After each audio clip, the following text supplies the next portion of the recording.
Star Wars The Rise of Skywalker is now just a little over 1 week away from its official release by Disney, Lucasfilm, J.J. Abrams, and even creator George Lucas, that is all set and ready to end the Skywalker saga and the sequel trilogy itself. This is Mike Zero. Make sure to subscribe if you're new to the channel for future content. Now, one thing about Episode 9 is that a lot of fans are very worried, apathetic, excited towards this movie, and also a lot of people around the world are very much intrigued with exactly how J.J. Abrams is going to end the entire Skywalker saga. 40 plus years worth of Star Wars material that George Lucas started back in 1977. This really is a big deal, not just to Disney and Lucasfilm, but also to us, the Star Wars community, of how fans are going to look at the entire sequel trilogy, of how things will end with Episode 9. Now, with that being said, what's really concerning about Episode 9 is some of the decisions that Disney and Lucasfilm made for the actual ending of Episode 9. We will be going over the full ending of this movie that is due for release, by the way, in just 11 days from now. Now, specifically, shot descriptions consisting of a sequence where it's explained that Ben Solo is set to land a ship on the world of Exegol, over in the unknown regions, where he is said to travel toward Palpatine's base with no weapon, no lightsaber, where he is said to fall into a confrontation with the Knights of Ren. Somehow, it's said that the Knights of Ren know that he is no longer Kylo Ren, and has turned to the light side of the Force and plans to defeat Darth Sidious and to protect Rey. Now, this is where all 6 Knights of Ren eventually make a surprise attack on Ben Solo, where Ben is explained to get pretty beat up in the scene, where his face gets some bruises and scratches. Ben is able to use the Force to defend himself, however, it is now not enough, and that this is where Rey is able to help Ben by throwing him his mother's lightsaber. Rey does this from within Palpatine's throne room, however, Ben Solo is said to be outside. Ben catches the saber through their Force bond, something that J.J. Abrams wanted to do to evolve the Force and to evolve the Force bond capabilities between Rey and Ben Solo. Eventually, Ben Solo uses his mother's lightsaber and kills the Knights of Ren one by one, and enters Palpatine's base and makes his way down to the very bottom to save and defend Rey. Here is where Palpatine is sitting on his throne room and welcomes Ben Solo, and is said to be very surprised that he had turned to the light side of the Force, though Palpatine explains that he expected this to happen with the Skywalkers as always, and begins to laugh at both Ben and Rey as they confront Palpatine. Palpatine gives them a brief lecture about the Skywalker bloodline and their family, and that this is where Palpatine uses the power of the Beyond and begins to drain the energy from both Ben and Rey, and is able to rejuvenate himself. This is where Ben and Rey ignite Leia and Anakin's lightsabers and block the Force lightning from hitting them, where after Palpatine drains their energy, he begins to raise his arms and wipes out the power of many ships above, and destroys part of the Resistance fleet, as well as some First Order ships. Now, Ben Solo regains consciousness and stands to fight Sidious, where Ben Solo gives Rey some of his own energy for her to also regain consciousness. As Ben Solo stands, Palpatine aims his hands at Ben and states, "This will be the final word and the story of Skywalker," where he shoots his lightning at Ben Solo, where Solo falls into the abyss of a bottomless pit, never to be seen again. Rey begins to connect with the Force ghosts of Anakin and others, where they become a part of her spirit, where Rey is able to destroy Sidious by deflecting his own power right back at him. This causes Sidious to disintegrate into nothing, into thin air, where Rey escapes his collapsing throne room and regroups with the Resistance, claiming a victory. They head for the world of Tatooine, where Rey and her crew watch over a binary sunset. She walks around the Lars homestead. A villager comes out and asks her who she is. She states, "I'm Rey Skywalker." Rey is said to turn around and smiles at the Force ghosts of Luke and Leia, watching over Rey and her friends, where the credits roll.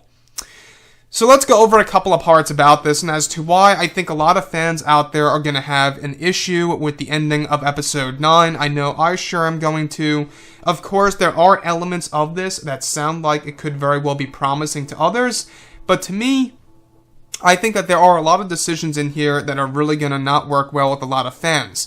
So first things first, let's go over one thing that I think a lot of fans are going to be pretty angry over, and that is the whole Rey Skywalker scenario. So, the thing here is this. She's not related to the Skywalker bloodline. She's in no way, shape, or form related to Anakin, Luke, Leia, you name it, nor does she have any DNA of the Skywalker bloodline. What happens at the very end of Episode 9 is that she takes on the legacy of the Skywalkers and calls herself Rey Skywalker. She identifies as a Skywalker, essentially, to erase her memory from being a Palpatine, since she is said to be Palpatine's granddaughter in this movie. So, with that being said, the other thing that I think a lot of fans are going to have an issue with is how fast Palpatine really dies in this movie by the hands of Rey. So we've actually talked about this briefly before in the past, is that Palpatine will die by his own power, by his own Sith lightning getting deflected back at him that causes him to actually disintegrate into nothing. So essentially they're pulling off a Harry Potter and the Deathly Hallows Part 2 moment in which Voldemort dies by the hands of Harry Potter. Now the thing about that is that we do know that J.J. Abrams is a fan of Harry Potter. You can see where the inspiration came from without a doubt. There's no denying that this scene was inspired by Voldemort's death in the Harry Potter and the Deathly Hallows Part 2 movie. Now, the thing that I do have a problem with at the very end of Episode 9 is how Ben Solo's death is going to be left ambiguous. So basically there's no Force ghost of Ben Solo at the very end of Episode 9, apparently. It's just Luke and Leia's Force ghosts. That's it, watching over Rey on Tatooine. No Ben Solo, no Anakin Skywalker, no Yoda or Kenobi. Just Luke and Leia. Which I think is a little, I don't know, strange. I think it kind of just breaks the tradition of what we saw in Return of the Jedi and how we got to see, you know, the main characters that really inspired Luke to become a Jedi. And that was, of course, you know, Anakin, Yoda, Obi-Wan Kenobi. So I guess through Disney's eyes, they're only displaying the Force ghosts that inspired Rey to become a Jedi. That, of course, being Luke and Leia. But still, in my point of view, it doesn't make sense to exclude, you know, Anakin, Yoda, Kenobi, Ben Solo, and maybe even others out there that could have also been inserted to change it up from Return of the Jedi, right? We do know that Kathleen Kennedy stated they never wanted to essentially remake the same movie or copy Return of the Jedi, which they kind of did at times in this movie. There's no denying that. There are moments in this film that seem like a complete copy of Return of the Jedi, and maybe I'll go over that later on today, but the thing about the ending here is that it's actually said to be quite fast-paced. Again, remember that there's only said to be 12 minutes of screen time for Palpatine in The Rise of Skywalker. He has a short scene in the very beginning of Episode 9, and then at the very end of Episode 9, he has a little bit longer screen time. So basically, that's the final battle between himself, Ben Solo, Rey, etc., etc.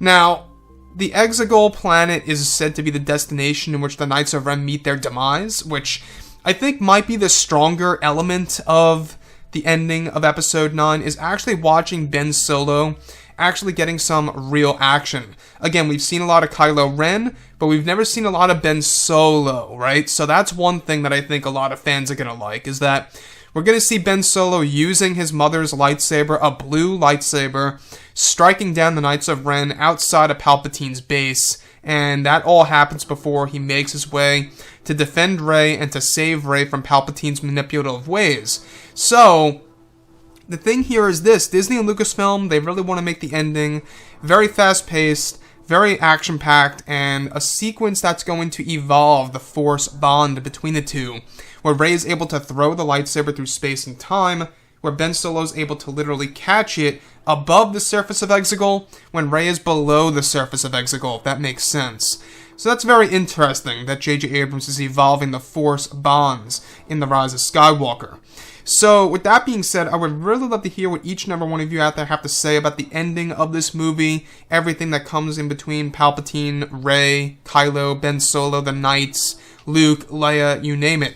So, anyways, guys, drop a comment below. Let me know what you think about all of this in the comments, and if you guys did enjoy the content for today, do make sure to drop a thumbs up on this video to support the channel. I thank you all so very much for the kind support, and I'll catch you guys next time.